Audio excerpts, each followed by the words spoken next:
Welcome to the deep dive. Today, we're definitely not just reading labels on blood pressure pills. Our mission here is to go way beyond a textbook summary. We want to really achieve a professional level mastery of antihypertensive pharmacology. We'll be breaking down, the history, the really intricate mechanisms, and the modern guideline strategies that elite professionals use every single day to manage hypertension. Yeah, and getting that full picture, it's really essential, because we're tackling what is basically the world's most critical, modifiable risk factor. Hypertension itself, elevated blood pressure. It's not the final disease outcome, Yeah, but it is the single biggest contributor to cardiovascular mortality and morbidity globally. right. So when we talk about controlling BP, we're literally talking about saving lives and crucially preserving brain function. Okay, but before we jump into the drugs themselves, we have to sort of set the stage. What is hypertension exactly? It always feels like a slightly artificial line in the sand. Well, it is, in a way. For therapeutic purposes, it absolutely is. It's that cutoff point, that arbitrary line, where these huge long-term clinical trials have definitively shown that treatment provides a real reduction in cardiovascular risk and death. Historically, the standard definition, across bodies like NICE, JNC8, WHO, has been 140 millimeters of mercury systolic and 90 diastolic. If you're consistently hitting those numbers, intervention is needed. But the fact that the guidelines themselves flex a bit, that kind of confirms the arbitrary nature, doesn't it? Precisely, yeah. Look at JNC8, for example. They brought in that critical exception for older adults, specifically those 60 and over. For that group, the treatment threshold is actually raised to 150 over 90. And that acknowledges that the risk-benefit calculation for really intensive treatment, it shifts a bit as we age. And this whole deep dive is so crucial because the drug landscape itself has just changed radically over the last, 60 years. We've moved from pretty crude agents to highly targeted therapies. So we absolutely need to know how to apply these evolving rules using the specific physiological effects of each drug class. Okay, let's unpack this then, starting with some history. Because the journey toward effective BP control, it's actually quite shocking when you look back. It literally started with extremely toxic substances before we got anywhere near precision medicine. Before, say, 1950, what were we even looking at? Oh, it was primitive Oh, and dangerous, frankly. yeah. Physicians were using things like veratrum alkaloids and sodium thiocyanate. Now, these agents could lower blood pressure, sure, but they were just so poorly tolerated. The systemic toxicity was significant. Patients often felt much worse on the treatment than they did with their, early-stage untreated hypertension. Wow. So the mid-century must have brought some improvement, but I'm guessing still with pretty heavy side effect profiles. Indeed. The 1950s saw more effective agents, yes, but the trade-offs were still really severe. We saw ganglion blockers come in very effective at reducing sympathetic tone, but they caused widespread systemic issues like severe orthostatic hypotension, dry mouth. Then came reserpine. Now, that was a genuine pharmacological breakthrough for lowering BP, but then it got linked to severe mental depression. That really limited its usefulness. And hydralazine, which we actually still use in certain contexts, was limited back then because if you used it alone, its powerful vasodilation just triggered these huge compensatory side effects. You were forced into combinations. Sounds like a constant fight against the body just trying to compensate. So the 60s and 70s, that seems like the real pivot point towards more manageable therapy. That was definitely the consolidation period. You had methyldopa, the first effective central agent, then beta blockers, thiazide diuretics, clonidine, they all became prominent players. Guanethidine, introduced around 61, that was an improvement over those really problematic ganglion blockers. So this era really established the first sort of stable, relatively well-tolerated drug combinations as a big step forward. And that consolidation presumably paved the way for what we think of as the modern era, starting around the 1980s, which is really defined by targeting the renin-angiotensin system, right? Absolutely correct. The 80s and 90s brought us the angiotensin-converting enzyme inhibitors, the ACE inhibitors, then quickly followed by calcium channel blockers, or CCBs, and then the angiotensin receptor blockers, ARBs. And the latest iteration in that line is the direct renin inhibitor, aliskiren. The progress here is just staggering when you think about it. We've gone from drugs causing depression and making people faint to evidence-based frameworks that let us control BP in the vast majority of cases with really minimal discomfort and side effects. It's remarkable. So when we talk about essential or primary hypertension, where, 95% of the time we don't actually know the underlying cause, we're not really fixing the root problem, are we? We're managing the downstream effects. Exactly. That's the key point. We don't know the etiology in most cases, but we do know the key regulatory systems that control cardiac output and vascular tone. Those are primarily the sympathetic nervous system and the renin-angiotensin system, the RAS. Antihypertensive drugs work by interfering with these systems, and by achieving that chronic reduction in blood pressure, these drugs effectively reset what clinicians call the barostat. That's the body's own pressure-regulating mechanism. Think receptors in the carotid sinus and aortic arch. The drugs allow this system to function and modulate pressure, but at a lower, safer set point. That idea of resetting the barostat, that feels crucial because the ultimate goal isn't just hitting a number on the monitor, right? It's about preventing that catastrophic downstream failure, what you call target organ damage. That is absolutely the ultimate clinical focus. We treat hypertension precisely to prevent target organ damage, or TOD, and that includes damage to the heart leading to left ventricular hypertrophy, LVH, and eventually heart failure, damage to the brain causing stroke, other cerebrovascular diseases, and damage to the kidneys leading to renal failure. Modern guidelines are entirely built on evidence, focusing on selecting drugs that have actually proven successful in preventing these terrible outcomes. Okay, let's start with the thiazides then. They've been a standard for, 5 decades? Hydrochlorothiazide, HCZ, and chlorthalidone seem to be the main players for uncomplicated hypertension, but why the difference between them? Is there a preferred one? Yeah, it mostly comes down to pharmacokinetics, how the body handles the drug. HCZ is effective, no doubt, but chlorthalidone has a significantly longer duration of action. We're talking maybe 48 hours versus HCZ's 10 to 12 hours. That longer action gives chlorthalidone more consistent, round-the-clock BP reduction, and that's largely why guidelines, especially NICE in the UK, tend to favor it. Indapamide is also structurally related and considered equally effective. But here's a critical point for anyone applying this professionally. You absolutely cannot assume all thiazides are interchangeable. There are real differences in potency and duration that matter clinically. Right. Let's get into the why, though. The mechanism of how a thiazide actually works long-term is fascinating because it's not just about making you pee more initially, is it? It seems counterintuitive. It's this complex two-phase thing. Can you walk us through phase 1? Okay, phase 1 is the obvious part, the straightforward action. Diuresis. They work by blocking the sodium chloride cotransporter in the distal convoluted tubule of the kidney. This increases sodium and water excretion. Acutely, this leads to a reduction in plasma volume and extracellular fluid volume, maybe by about 5 to 15%. And that volume loss directly translates into an immediate decrease in cardiac output. BP drops. Pretty simple so far. But the body fights back against that volume loss, doesn't it? Shouldn't the cardiac output and plasma volume just rebound pretty quickly, like you see with a loop diuretic like furosemide? That's exactly where phase 2 comes in, and this is the really key insight into why they work long-term. Over weeks of continuous therapy, the body does initiate compensatory mechanisms.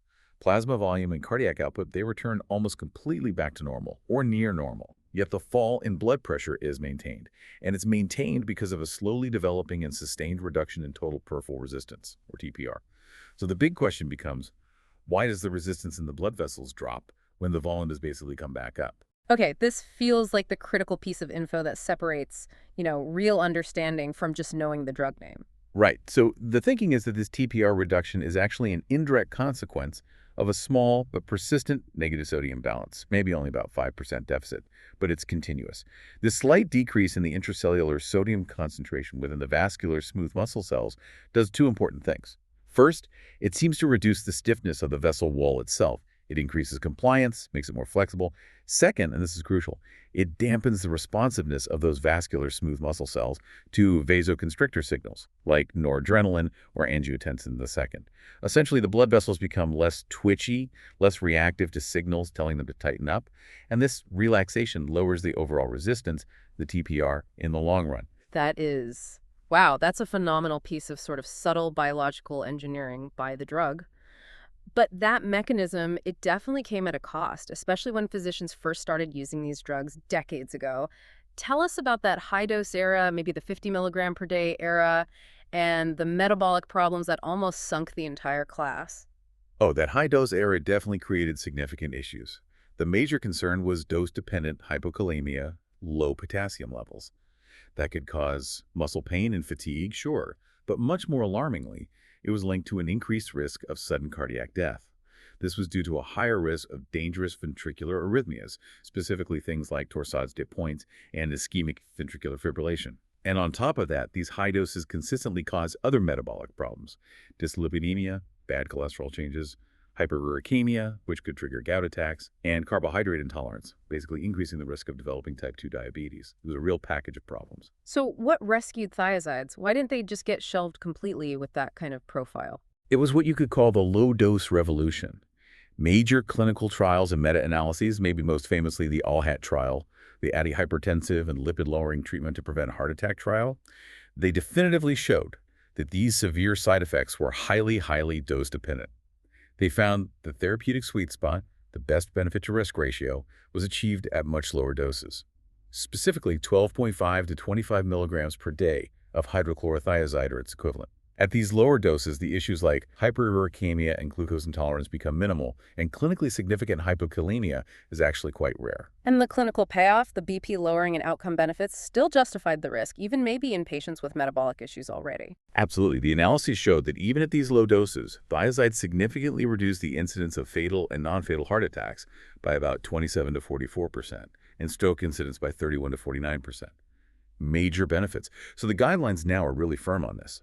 If that low dose, say 25 milligrams a day, fails to achieve the target BP, the next step is to add a second antihypertensive drug from a different class. You do not increase the diuretic dose above that 25 milligram threshold because you just reintroduce those metabolic side effects without gaining much more BP control. Makes sense. Okay, quickly on other diuretics then. You mentioned furosemide earlier. Can you explain that paradox? It's a really strong diuretic, but actually a weaker long-term antihypertensive. Yeah, furosemide is a high ceiling or loop diuretic. It causes much more potent diuresis than the thiazide, but it's significantly weaker as a long-term antihypertensive.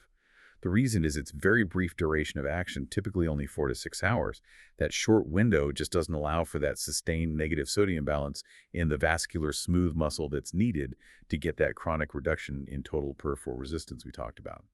So furosemide is generally reserved for hypertension that's complicated by other conditions where managing volume is absolutely critical, like refractory chronic heart failure, CHF, or chronic renal failure, CRF.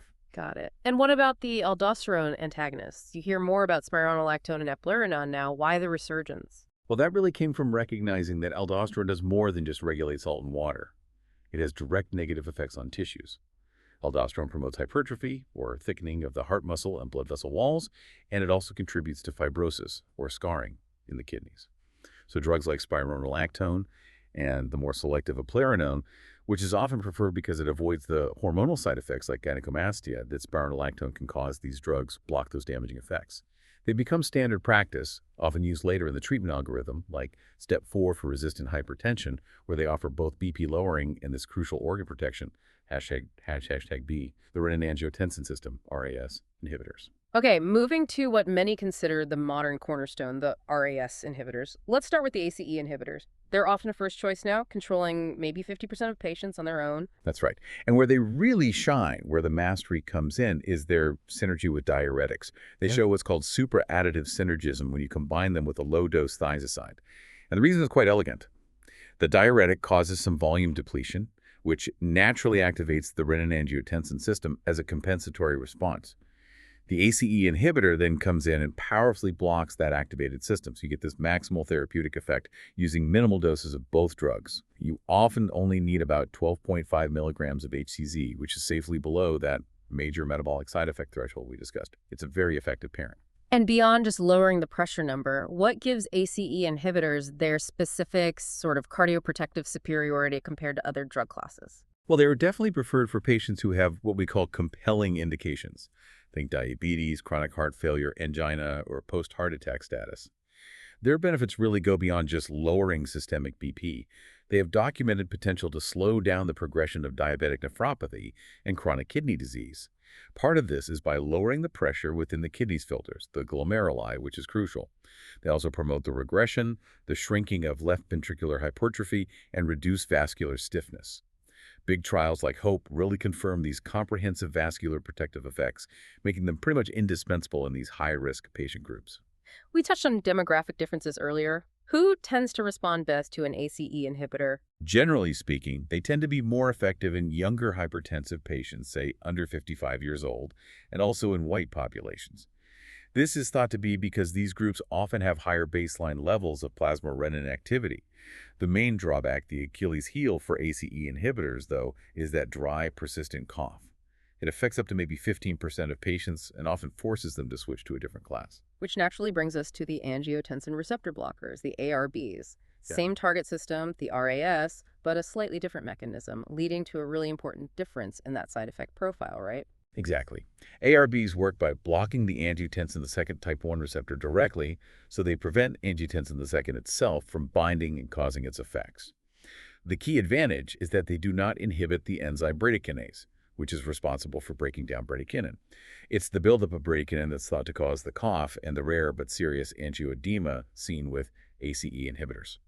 So ARBs are virtually free of those specific side effects while generally providing equivalent blood pressure lowering efficacy. Although some large trials did suggest that losartan, one of the ARBs, might be slightly weaker than high-dose ACE inhibitors, but for the most part, they're considered largely interchangeable in terms of BP effect. And let's revisit that demographic nuance. The NICE guidelines make a specific point about Black patients here, don't they? Yes, they do. In Black populations, where the response to ACE inhibitors is often weaker, likely due to generally lower baseline renin levels, ANCHI actually recommends favoring an ARB as the first-line RAS inhibitor choice, and often it would be paired with either a calcium channel blocker or a diuretic right from the start for maximum effectiveness in that group. Okay, this is vital for professionals to know. Yeah. The absolute avoidances. If both these classes, ACEs and ARBs, are so effective at blocking the RAS, why is combining them strictly forbidden? Logically, it seems like maximum blockade would be even better. This is a really critical clinical mandate. Both JNC8 and NICE explicitly prohibit combining an ACE inhibitor with an ARB for routine hypertension management. It's a definite do not do. While adding them together might give a tiny bit more BP lowering, the risks significantly outweigh any potential benefit. Specifically, the combination substantially increases the risk of hyperkalemia, hypotassium, and acute kidney injury, or AKI. And crucially, large trials show this combination does not provide any additional prognostic benefit in terms of preventing major cardiovascular or renal outcomes compared to using either agent alone. So you're just adding significant risk for no proven reward. Makes sense. Okay, lastly in this category, the newest class. The direct renin inhibitor, aliskiren. Where does that fit in currently? Aliskiren works right at the top of the cascade. It blocks the catalytic activity of renin itself, preventing the formation of angiotensin estrate and thus stopping the whole downstream process. In terms of BP lowering, it's considered equally effective as ACE inhibitors or ARBs. However, it is the newest class. That means we have less long-term outcomes data compared to the decades of data we have for ACEs and ARBs. Consequently, aliskiren is generally reserved for specific situations where the established RAS inhibitors, the ACEs or ARBs, cannot be tolerated or perhaps are contraindicated due to specific patient factors. It's not a first-line choice for most. All right, let's move on. Here's where we look at agents that are really reliable choices, especially for certain patient groups, the calcium channel blockers or CCBs.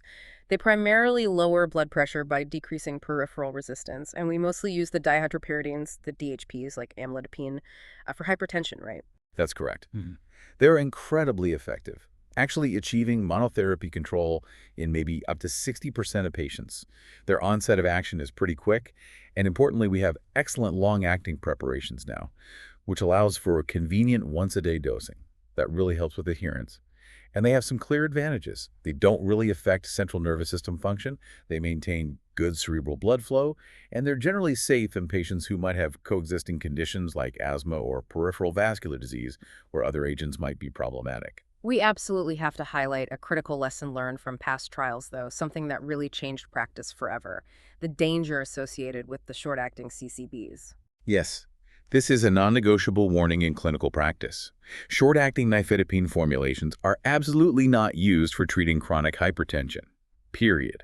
The very rapid onset and short duration of action of these older formulations led to significant problems. Major trials back in the day, like HINT, TRENT, and SPRINT, actually demonstrated increased mortality and a higher risk of reinfarction in patients treated with them. It was a serious safety signal. And the mechanism behind that increased risk is crucial to understand. It comes back to those reflex adrenergic surges, doesn't it? Exactly. When you take a short-acting agent, you get this rapid, sometimes dramatic drop in blood pressure. The body perceives this as an emergency and triggers a powerful reflex response, a surge of adrenaline and noradrenaline. This catecholamine release leads to tachycardia, rapid heart rate, and these marked swings in blood pressure throughout the day. These repeated rapid fluctuations actually increase the heart's workload and its oxygen demand, and that is what likely led to the increased mortality risk seen in those trials. This is precisely why we now exclusively use the slow-release, long-acting DHP formulations like amlodipine or felodipine SR. Their gradual onset of action avoids triggering that dangerous reflex sympathetic discharge. So why do CCBs often become the favored initial therapy for certain demographic groups, even without those specific compelling indications we discussed for ACE/ARBs? Well, they are highly effective across several groups that are sometimes less responsive to RAS inhibition. This includes the elderly, Black populations, and individuals who have what's called low renin hypertension. Furthermore, a huge advantage is that they are metabolically neutral. That means they don't negatively impact lipid profiles, uric acid levels, or glucose tolerance. This makes them a really favorable choice for patients who might already have metabolic syndrome or diabetes. They are also generally considered safe to use during pregnancy, although there is that caveat that they might potentially weaken uterine contractions if continued right up until labor.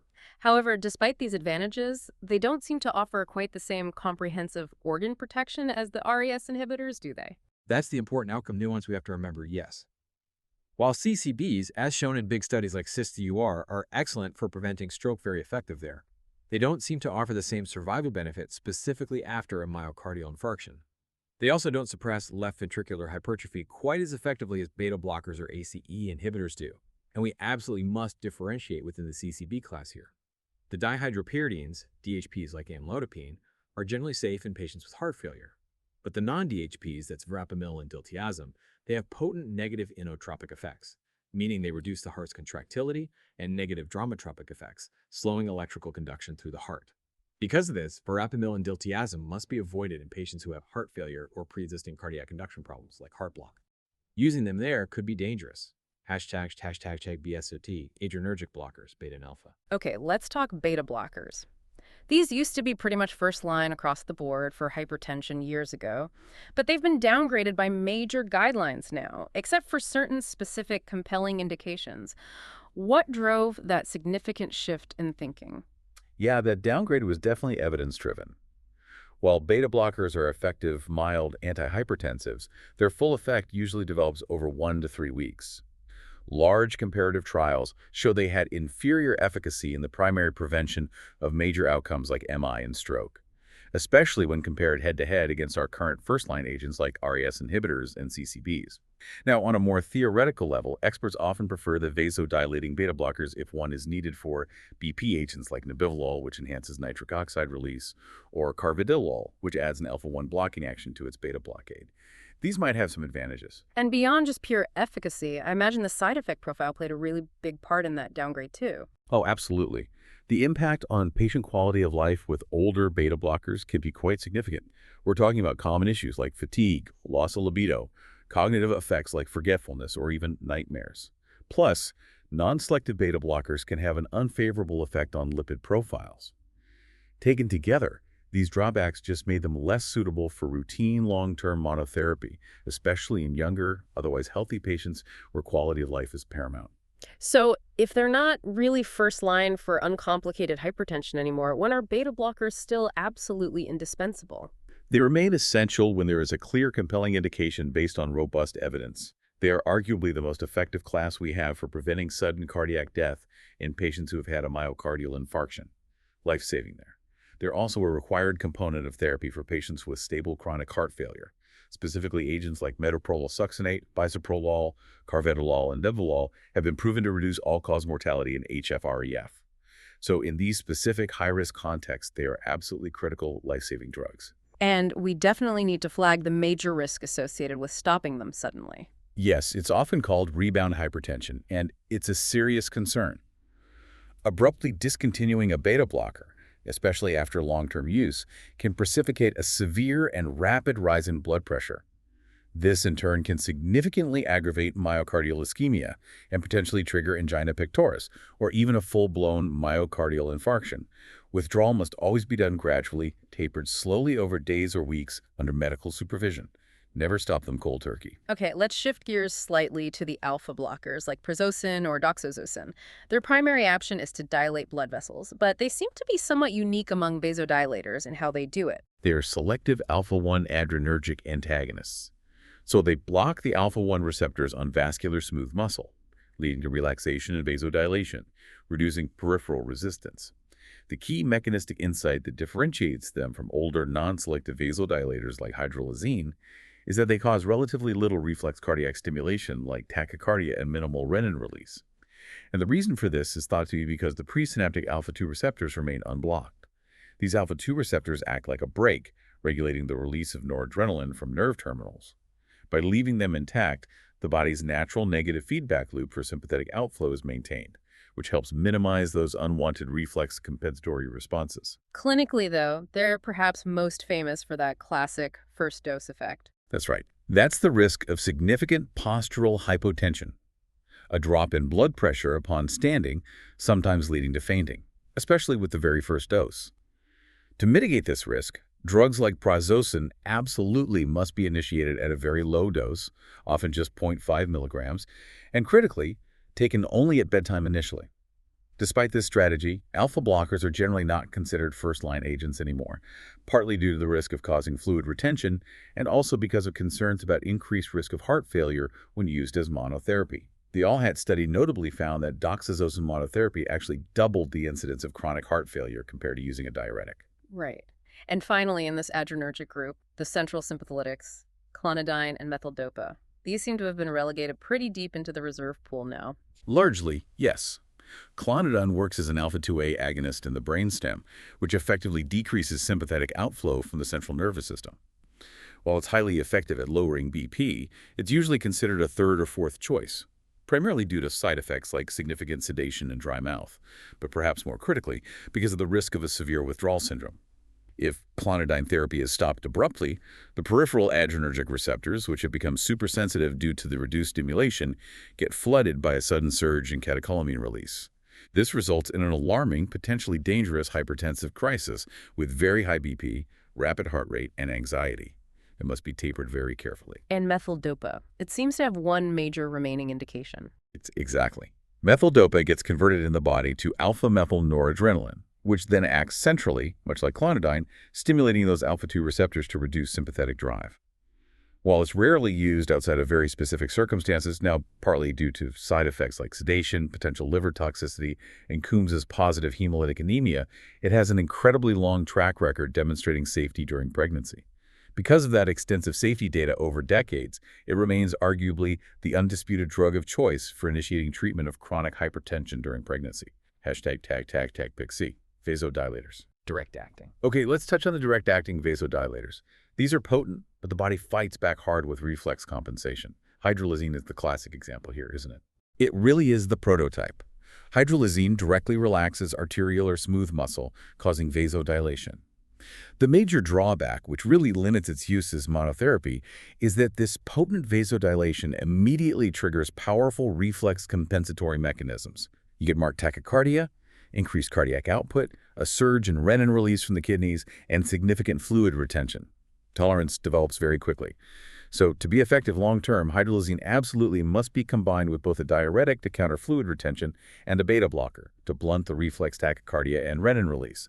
It's rarely used as even second-line chronic therapy these days, but it does remain a safe option for managing hypertension, specifically during pregnancy. And then there's minoxidil, which is even more powerful. Oh, minoxidil is a real powerhouse vasodilator. It works by opening ATP-sensitive potassium channels in smooth muscle cells, leading to hyperpolarization and profound relaxation.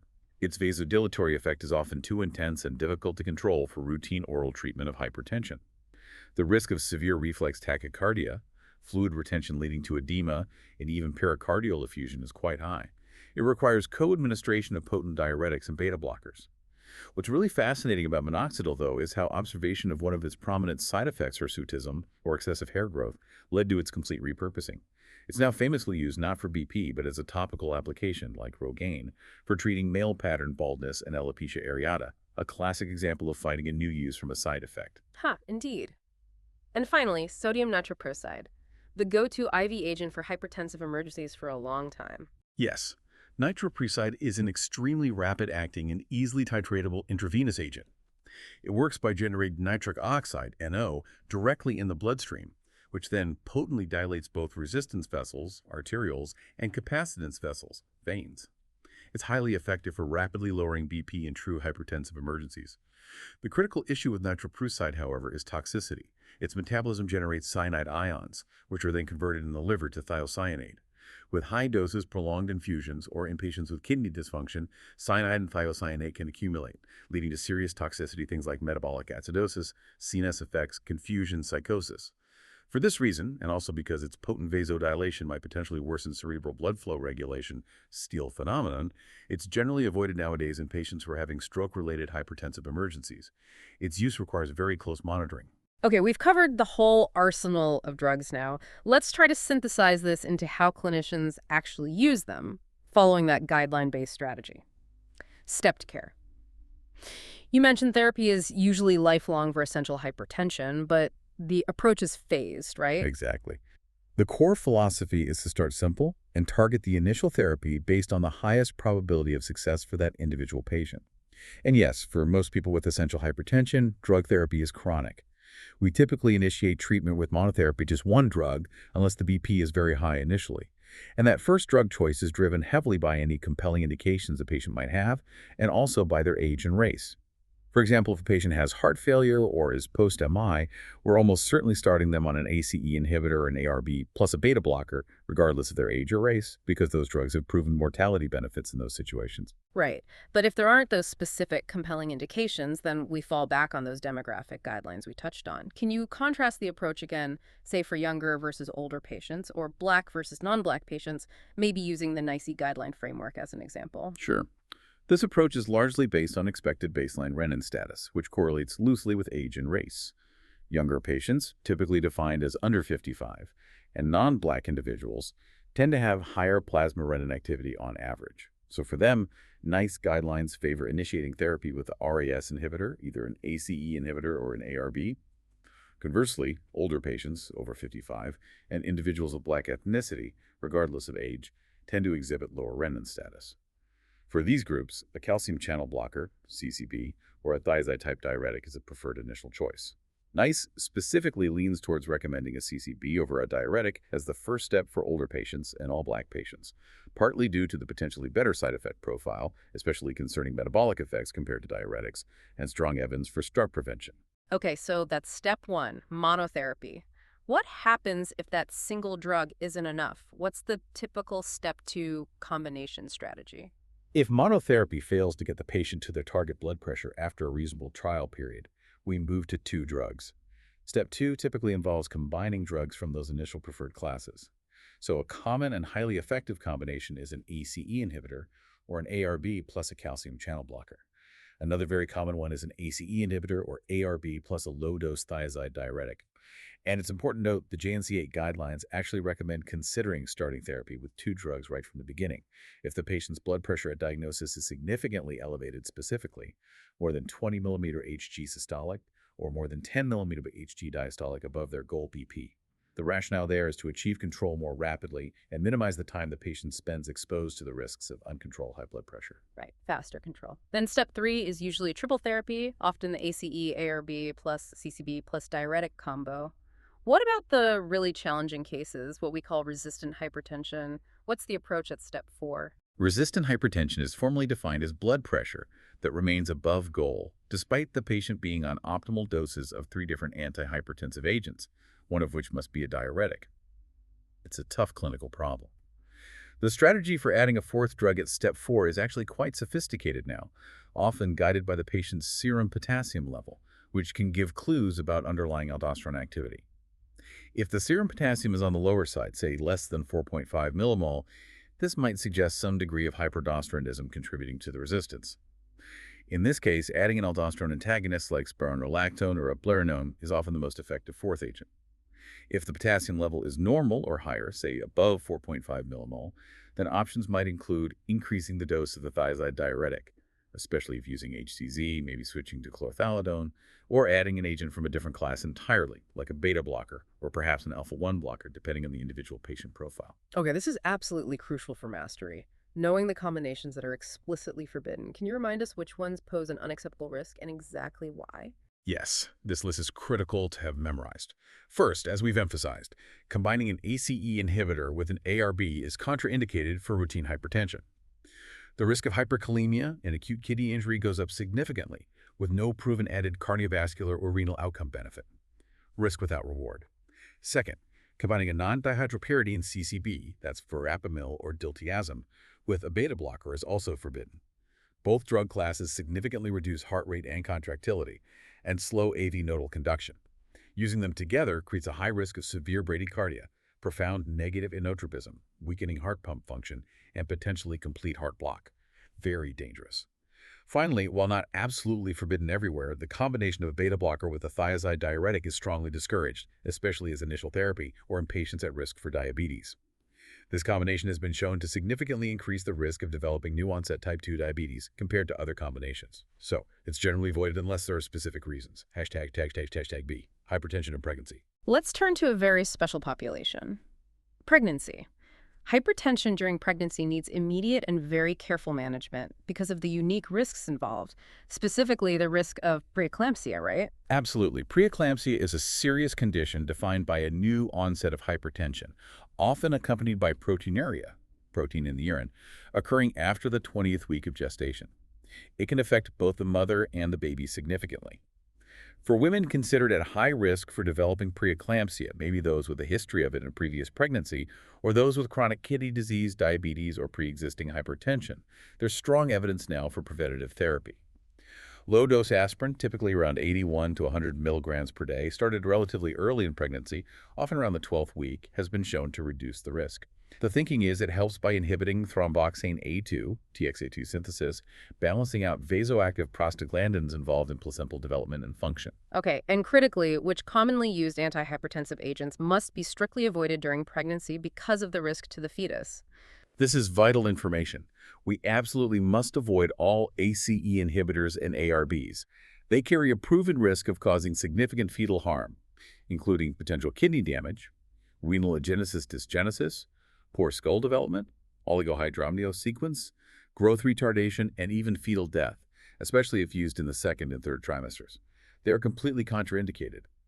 Diuretics are also generally avoided for chronic management during pregnancy because of concerns they might reduce plasma volume excessively and potentially impair uteroplacental perfusion, which is critical for fetal growth. Non-selective beta blockers, like propranolol, have been associated with risks like intrauterine growth restriction, low birth weight, and neonatal bradycardia, slow heart rate in the baby, though some of the more cardioselective beta blockers might be used cautiously if needed. So given those restrictions, which agents do have the safest profiles and are generally the recommended choices for managing hypertension during pregnancy? The most widely used agent currently, especially in many Western countries, is probably labetalol. It's a combined alpha and beta blocker, it's effective, and has a good safety profile. Methyldopa, as we mentioned earlier, maintains a very strong position due to its incredibly long track record of demonstrated safety over many decades. It's often still considered a first-line choice, particularly for chronic hypertension predating the pregnancy. Nifedipine, specifically the slow-release SR formulation, is also considered effective and generally safe, although there's that potential issue that it might need to be stopped before labor because calcium channel blockade can theoretically weaken uterine contractions. Hydralazine is also safely employed, often used intravenously for more acute, severe hypertension in pregnancy, like in cases of severe preeclampsia or eclampsia. Okay, last section. We need to be able to differentiate and manage hypertensive crises. The key distinction seems to pivot entirely on whether there's evidence of acute target organ damage, right? That distinction is absolutely non-negotiable. It dictates the entire management strategy. A hypertensive emergency means the extremely high BP is actively causing acute, ongoing damage to critical organs. We're talking about things like hypertensive encephalopathy, acute ischemic or hemorrhagic stroke, acute myocardial infarction, acute pulmonary edema, flash pulmonary edema, aortic dissection, or eclampsia. In an emergency, the BP needs to be lowered relatively quickly, but carefully, usually over minutes to hours, often in an ICU setting using intravenous medications. The typical goal is often to reduce the mean arterial pressure by no more than 25% within the first hour, then more gradually towards a safer target. A hypertensive urgency, on the other hand, means the BP is severely elevated, maybe similar numbers. But critically, there's no evidence of acute or ongoing target organ damage. In an urgency, there's no immediate danger, so the BP can, and generally should, be lowered more slowly and cautiously, usually over 24 to 48 hours, often using oral medications. The key rule here is, Do not drop the blood pressure too rapidly or too far, especially in an emergency, as you risk causing hypoperfusion, insufficient blood flow to vital organs like the brain or kidneys, which can actually worsen the outcome. Got it. So for those true emergencies requiring rapid IV control, what are the preferred fast-acting, titratable parenteral agents used today? You mentioned nitroprusside has fallen out of favor somewhat. yes, the landscape has definitely shifted. While nitroprusside is still used, especially for aortic dissection, nicardipine has become incredibly popular. It's a highly vasoselective intravenous dihydropyridine calcium channel blocker. It's potent, predictable, relatively easy to titrate, and generally well tolerated. It's now often considered a first-line choice for a wide variety of hypertensive emergencies, including those associated with stroke, both ischemic and hemorrhagic, carefully managed, and pre-eclampsia. If the vasodilation from nicardipine causes significant reflex tachycardia, it's often co-administered with a short-acting 5E beta blocker like esmolol to control the heart rate. And 5-labetalol also plays a key role, particularly in those hyperadrenergic states. Absolutely. Intravenous labetalol, being that combined alpha-beta blocker, is extremely efficacious. A major advantage is that it hence a lower BP without causing as much reflex tachycardia as pure vasodilators, and carries a lower risk of causing excessive or precipitous drops in blood pressure. It's often considered the drug of choice for hypertensive crises associated with high catecholamine states like pheochromocytoma crisis or severe clonidine withdrawal syndrome. It's also a preferred initial treatment for managing the hypertension associated with eclampsia. So what specific role really remains for sodium nitroprusside then? Its use is now largely reserved for critical niche situations. The most prominent is probably acute aortic dissection. In that specific emergency, rapid and aggressive reduction of both blood pressure and the shear stress on the aortic wall, the force of cardiac ejection, or DPDT, is paramount.